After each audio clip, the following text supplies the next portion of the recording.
बिस्मिल्लाहिर्रहमानिर्रहीम। नाज़रीन अस्सलाम वालेकुम, मैं हूं इमरान वसीम। नाज़रीन आज 15 अक्टूबर है, दिन है जुमेरात का और साल 2020। सबसे पहले मुल्क की मईशत के हवाले से एक पॉजिटिव खबर आप नाज़रीन के साथ डिस्कस करेंगे।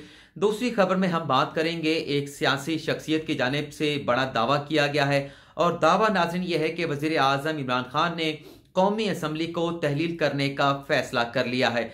वो सियासी शख्सियत कौन सी है और उनके दावे में कितनी सदाकत है, कितनी सच्चाई है, इस खबर की तफसीलात आप नाज़रीन के साथ शेयर करेंगे। और तीसरी खबर में हम बात करेंगे साबिक सदर आसिफ अली जरदारी और साबिक वज़ीर आला पंजाब शहबाज शरीफ के अरबों रुपए की मुबैना करप्शन के मजीद सबूत जो है वो हासिल कर लिए गए हैं। मजीद सबूत जो है वो मंजर आम पर आ चुके हैं। ये आज की हमारी 3 खबरें जिसकी तफसीलात आप नाज़रीन के साथ डिस्कस करेंगे। तो सबसे पहले बात कर लेते हैं मुल्क की मईशत के हवाले से अच्छी और पॉजिटिव खबर क्या है। अच्छी खबर नाज़रीन यह है कि पाकिस्तान का रुपया हर गुजरते दिन के साथ तगड़ा होने लगा है। रुपए की कदर में इजाफा हो रहा है और रुपए के मुकाबले में अमेरिकी डॉलर जो है वो रोज बरोज उसकी कदर में कमी देखी जा रही है और आज के दिन तक डॉलर जो है पिछले 5 माह की कम तरीन सतह पर आ चुका है। डॉलर की कदर में कमी क्यों वाक़ हो रही है, इसकी 2 वजूहात हैं। ये वजूहात आगे चल के आप नाज़रीन के साथ डिस्कस करेंगे, लेकिन आप नाज़रीन को ये बता देते हैं कि 5 माह पहले डॉलर तकरीबन 169 रुपए तक पहुंच चुका था। आज इंटरबैंक में डॉलर जो है वो 163.30 पर बंद हुआ, जबकि ओपन मार्केट में डॉलर जो है वो 163.60 में देखा गया। इसी तरह से जो पाउंड है, जो पाउंड की करेंसी है, जो यूरो करेंसी है, उसमें भी कमी देखी गई है। आज के दिन पाउंड की कीमत में तकरीबन 1.5 रुपए की कमी देखी गई। पाउंड जो है वो 212 रुपए से कम होकर 210 रुपए 50 पैसे का हो गया है। इसी तरह से यूरो करेंसी जो कि आज का दिन के आगाज से पहले 191 रुपए का था, तो आज के दिन के इख्तिताम तक जो यूरो करेंसी है उसकी कदर में 1 रुपए कमी के बाद 190 रुपए का यूरो जो है वो हो चुका है। जैसा कि आप नाज़रीन को मैंने बताया कि 2 वजूहात हैं डॉलर की कदर में कमी होने के हवाले से। एक वजह यह है कि पिछली जो सहमाई है इस सहमाई के दौरान 3 महीनों के दौरान जुलाई, अगस्त और सितंबर के दौरान जो हमारे ओवरसीज पाकिस्तानी है, जो हमसे ज़्यादा पाकिस्तान के साथ मोहब्बत करते हैं, पाकिस्तान के साथ लगाव रखते हैं, तकरीबन कोई 7 अरब डॉलर जो है वो ज़र मुबादला जो है वो ओवरसीज पाकिस्तानी की जानिब से पाकिस्तान में भिजवाया गया है। दूसरी जो वजह है वज़ीर आज़म इमरान खान का उसमें क्रेडिट है, उनकी हुकूमत का क्रेडिट है। जो एक डिजिटल अकाउंट सर्विस जो है वो ओवरसीज पाकिस्तानियों के लिए वज़ीर आज़म इमरान खान की हुकूमत की जानिब से लॉन्च की गई है। ये सर्विस लॉन्च करने के बाद ओवरसीज पाकिस्तानी जो है वो डिजिटल चैनल के जरिए अपनी तरसीलात जो है वो पाकिस्तान भिजवा रहे हैं और ये देखा गया है कि पिछले 3 माह के दौरान रिकॉर्ड जो है वो तरसीलात ओवरसीज पाकिस्तानी तारकीन पाकिस्तान की जानिब से जो है वो पाकिस्तान में भिजवाई गई 7 अरब डॉलर की। और सितंबर में जो तरसीलात पाकिस्तानियों की जानिब से बाहर से भिजवाई गई हैं पिछले साल के मुकाबले में तकरीबन 31% ज्यादा थी। तो पाकिस्तान की मईशत के हवाले से ये अच्छी खबर हो सकती है और डॉलर की कदर में कमी की वजह से जो अरबों डॉलर का पाकिस्तान ने कर्जा देना है उसमें सैकड़ों अरब रुपए की कमी होगी। ये एक अच्छी खबर है पाकिस्तान की मईशत के हवाले से। इन मुश्किल हालात में जब अपोजिशन जमातों की जानिब से हुकूमत के खिलाफ जलसे जुलूस किए जा रहे हैं, एहतजाज किया जा रहा है, एक तहरीक शुरू हो चुकी है हुकूमत के खिलाफ, तो इन हालात में मुल्क की मईशत के हवाले से ये इसे एक अच्छी खबर जरूर कहा जा सकता है। अब हम अपने दूसरे सेगमेंट पर बात कर लेते हैं कि एक सियासी शख्सियत की जानिब से ये दावा किया गया है कि वज़ीर आज़म इमरान खान ने कौमी असम्बली को तहलील करने का फैसला कर लिया है। मेरी ज़ाती राय पूछेंगे तो जिस भोंडे अंदाज से उस सियासी शख्सियत की जानिब से ये दावा किया गया है, मैं इस खबर को दुरुस्त नहीं मानता, लेकिन चूंकि खबर है आप नाज़रीन के साथ खबर को अमानत की सूरत में आपकी अमानत को आप तक पहुँचाना हमारी बेसिक जो जिम्मेदारी है। ये नाज़रीन जो सियासी शख्सियत है इनका दावा इनका ताल्लुक जो है पाकिस्तान पीपल्स पार्टी के साथ है। सिंध हुकूमत में सूबाई वज़ीर इत्तलात हैं, नासिर शाह इनका नाम है। इनकी जानिब से यह दावा किया गया है कि वज़ीर आज़म इमरान खान कौमी असम्बली को तहलील करने का फैसला कर चुके हैं और यह कहा गया है कि जब अपोजिशन की तहरीक हुकूमत के खिलाफ शुरू होगी तो हुकूमत पहले बुखलाहट का शिकार हो चुकी है और बुखलाहट में वज़ीर आज़म इमरान खान कौमी असम्बली को तहलील करने का जो समरी है वो सदर मुमलिकत आरिफ अलवी को भिजवाएंगे और मुल्क में नए इंतखाबात का ऐलान कर दिया जाएगा। लेकिन इससे आगे चल के जो एक और दावा किया गया है, पहले तो ये जो स्टेटमेंट दिया गया है नासिर शाह की जानिब से सहाफियों को ये कह के कहा गया कि मैं आपको एक बड़ी खबर देने के लिए जा रहा हूं। अगला जो वो दावा करते हैं कि जब वजीर आजम इमरान खान कौमी असम्बली को तहलील करने की समरी सदर मुमलिकत आरिफ अलवी को भिजवाएंगे तो सदर मुमलिकत आरिफ अलवी उस समरी को एक्सेप्ट नहीं करेंगे। वैसे तो जो मौजूदा हालात चल रहे हैं, जैसा कि वजीर आजम इमरान खान कहते हैं कि हमारे पहले 2 साल जो है वो बड़े मुश्किल गुजरे हैं और बाकी के जो हमारे 3 साल हैं इसमें ये बाकी के हमारे 3 साल जो है वो डिलीवरी के हैं, जिसमें आवाम को हम फैसिलिटेट करेंगे, आवाम के जो ऊपर जो माली बोझ है उसे कम करने की कोशिश करेंगे। तो बाकी 3 साल जैसे इमरान खान कहते हैं कि डिलीवरी के हैं। इस खबर में जैसे कि मैंने बताया कि बड़ी भोंडे अंदाज से यह दावा किया गया है। सदाकत इसलिए नजर नहीं आती क्योंकि इमरान खान कभी भी कौमी असम्बली को तहलील करने का फैसला नहीं करेंगे क्योंकि अब उनके डिलीवर करने का वक्त है। लेकिन जो नासिर शाह कहते हैं कि जब वजीर आजम इमरान खान ये समरी भिजवाएंगे तो सदर मुमलिकत आरिफ अलवी इस समरी को एक्सेप्ट नहीं करेंगे, इस समरी को रिजेक्ट कर दिया जाएगा। लेकिन पाकिस्तान का जो दस्तूर, जो पाकिस्तान का आइन कहता है कि अगर वजीर आजम की जानिब से, चाहे कोई भी वजीर आजम हो, यहाँ पर इमरान खान की बात नहीं कर रहे, अगर कौमी असम्बली को तहलील करने की समरी भिजवाई जाएगी तो सदर मुमलिकत उस समरी पर अमल करने का पाबंद होगा, कौमी असम्बली को तहलील कर दिया जाएगा। लेकिन अगर सदर मुमलिकत उस समरी पर अमल नहीं करते तो 48 घंटों के अंदर ऑटोमेटिकली खुद ब खुद जो है वो कौमी असम्बली तहलील तस्वर की जाएगी।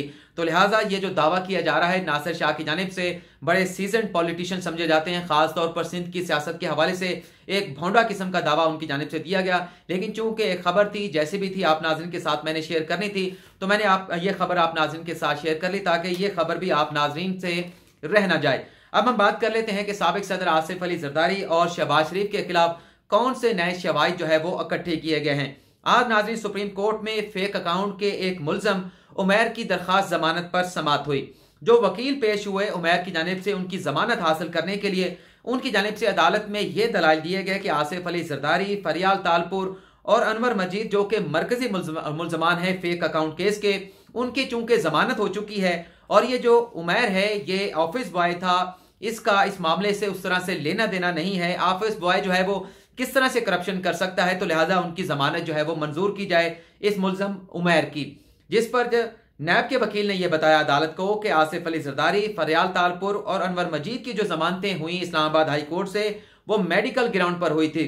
लेकिन जस्टिस काजी अमीन की जानिब से जो रिमार्क दिए गए वो बड़े दिलचस्प भी थे, वो आंखें खोल देने के बराबर भी थे। जस्टिस काजी अमीन की जानिब से यह कहा गया कि करोड़ों रुपए मुलजम के अकाउंट में आए, करोड़ों रुपए मुलजम के अकाउंट से चले गए। ये मुल्क के साथ कैसा मजाक हो रहा है, किस किस्म का मजाक किया जा रहा है। आगे चल के जस्टिस काजी अमीन ये कहते हैं कि ये जो अकाउंट ऑपरेट किया जा रहा था ये मुलजम के अपने दस्तखत के साथ ऑपरेट किया जा रहा था। मुलजम ये दावा नहीं कर सकता कि मुझे इस अकाउंट के हवाले से कोई इल्म नहीं था, इस अकाउंट के हवाले से वो बिल्कुल बेखबर था। ये कहा गया जस्टिस काजी अमीन की जानिब से ये अकाउंट जो है जिसमें करोड़ों रुपए, अरबों रुपए आते रहे, करोड़ों अरबों रुपए की ट्रांजैक्शन होती रही, ये अकाउंट मुलजम खुद चला रहा था। अदालत ने मुलजम को जमानत ना देने का फैसला दिया आज की तारीख की हद तक और नैब से इस मामले पर 2 हफ्तों में तफसीली रिपोर्ट तलब कर ली है। इसके साथ साथ नैब से जुड़ा एक और केस भी है जिसमें जस्टिस काजी अमीन ने नैब के रवैये पर तशवीश का इजहार किया, बरहमी का इजहार किया और जस्टिस काजी अमीन की जानिब से यह कहा गया कि जो नैब का रवैया है करप्शन केसेस में मुलजमान के साथ, उसकी वजह से जो करप्शन के खात्मे की जो कंपेन है पाकिस्तान में उसको शिकस्त हो रही है। यह मुकदमा था नाज़रीन इस्लामाबाद यूनियन कौंसिल रवात के साबिक सेक्रेटरी जावेद चौधरी की दरखास्त जमानत से मुतालिक। करोड़ों रुपए की यूनियन कौंसिल रवात इस्लामाबाद में मुबैना तौर पर करप्शन की गई। अदालत ने इस मुलजम को भी जमानत नहीं दी। लेकिन जो मुलजम के वकील थे उनकी जानिब से अदालत में जो दलाइल दिए गए ये भी बड़े अहम हैं और उसके बाद जो जजेस के रिमार्क्स हैं वो भी सुनने के काबिल हैं। वकील ने यह कहा कि पिछले 14 माह से मेरा जो क्लाइंट है, मेरा जो मुवक्किल है वो जेल में है। अभी तक इस करप्शन के केस में जो चार्जशीट है वो फ्रेम नहीं की जा सकी, फर्द जुर्म आयद नहीं लगाई जा सकी। दीगर जो मुलजमान हैं नैब ने उन्हें गिरफ्तार नहीं किया लेकिन सिर्फ मेरे मुवक्किल को गिरफ्तार कर लिया। इस पर जजेस का यह कहना था, जस्टिस मुशीर आलम का, जस्टिस काजी अमीन का, कि चार्जशीट से या फर्द जुर्म की कार्रवाई को किस तरह से ताखीर की जाती है, मुलजमान क्या किस किस्म के हथकंडे इस्तेमाल करते हैं, यह अदालत के इल्म में है। लेकिन जो जस्टिस काजी अमीन का यह कहना था कि दीगर जो मुलजमान हैं उसे नैब की जानिब से क्यों गिरफ्तार नहीं किया गया, इस पर नैब ने क्या जवाब दिया नाज़रीन वो सुनने के काबिल है। नैब यह कहता है कि इस करप्शन के केस के दीगर जो मुलजमान हैं वो CSS अफसरान हैं, आला अफसरान हैं, मुकाबले का इम्तिहान पास करके आए हैं, उसमें खवातीन भी शामिल हैं और ये 4 मुल्जमान हैं, जिस पर जस्टिस काजी मीर ने यह कहा कि क्या CSS करके आने वाले, मुकाबले का इम्तिहान पास करके आने वाले आला अफसरान जो हैं वो नैब के मुल्जमान नहीं हो सकते? क्या वो करप्शन नहीं कर सकते? क्या इस तरह से कानून की बालादस्ती होगी? जस्टिस काजी मीर का यह कहना था कि अगर नैब का यह रवैया रहा तो मुल्क से करप्शन का खात्मा नहीं हो सकता। करप्शन किस तरह से खत्म होगी? जस्टिस काजी मीर ने यह कहा कि नैब का यही जो रवैया है, इसकी वजह से करप्शन के खिलाफ जो कैंपेन चल रही है, हुकूमत का नाम नहीं लिया, जाहिर सी बात है कि वजीर आजम इमरान खान चाहते हैं कि एहतसाब का अमल इसी तरह से जारी रहे। तो जस्टिस काजी मीर ने कहा कि करप्शन के खिलाफ जो कैंपेन है वो मुतासिर हो रही है, वो शिकस्त की जाने बढ़ रही है और नैब के इस तफरीकी रवैये से मैं जाती तौर पर खुश नहीं हूं। और आप नाज़रीन ये बता देते हैं कि जब इस किस्म का रवैया अडॉप्ट किया जाता है कि एक मुल्ज़म को गिरफ्तार कर लिया जाता है, 5 से 6 मुल्जमान को छोड़ दिया जाता है, जिस तरह से फेक अकाउंट में भी देखा गया कि आसिफ अली जरदारी, फरियाल तालपुर और दीगर मुल्जमान को गिरफ्तार किया गया, लेकिन जैन मलिक हो गए, मलिक रियाज हुसैन हो गए, उन पर नैब की जानिब से किसी किस्म का हाथ नहीं डाला गया, उन्हें गिरफ्तार नहीं किया गया। और अदालतें ये कहती हैं कि जब नैब इस किस्म का रवैया अपनाएगा तो फिर अदालत नैब के इस जो रवैये की वजह से, इम्तियाजी सलूक की वजह से मजबूर हो जाती है मुल्जमान को जमानत देने के लिए। लेकिन अगर नैब पक्का हाथ डाले, किसी मुल्जमान को कंसेशन ना दे, किसी मुल्जम के साथ पिक एंड चूज का रवैया ना अख्तियार करे, तो अदालत के लिए केस जो है वो ज्यादा आसान हो जाता है। ये नाज़रीन हमारा दूसरा सेगमेंट। लेकिन शहबाज शरीफ की करप्शन के हवाले से जो सबूत सामने आए हैं, आज वो आंखें खोल देने के बराबर हैं। आज शहजाद अकबर, वजीर आजम इमरान खान के मुशीर बराए एहतसाब, उनकी जानिब से आज लाहौर में प्रेस कॉन्फ्रेंस की गई और यह बताया गया कि जो 7 अरब रुपए का रेफरेंस नैब की जानिब से शहबाज शरीफ और उनकी फैमिली के खिलाफ दायर किया गया है, यह दरअसल कोई 22 से 25 अरब रुपए की मनी लॉन्ड्रिंग का केस है।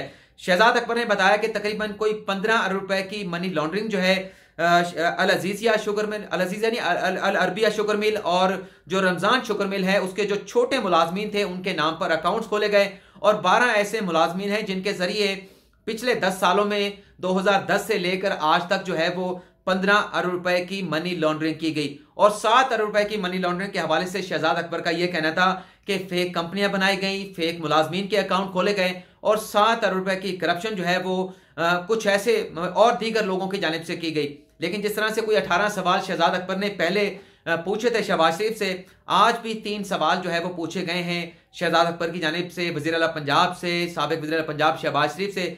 उन 18 सवालों के जवाब तो नहीं आए। देखते ये हैं कि जो मजीद 3 सवाल शहजाद अकबर ने साबिक वज़ीर आला पंजाब शहबाज शरीफ से पूछे हैं, उनके जवाब जो है वो शरीफ खानदान की जानिब से या खुद शहबाज शरीफ की जानिब से कब तक सामने आते हैं। ये नाज़रीन आज के हमारे 3 सेगमेंट की तफसीलात थी। फिलहाल आपसे इजाजत चाहेंगे। अल्लाह हाफिज।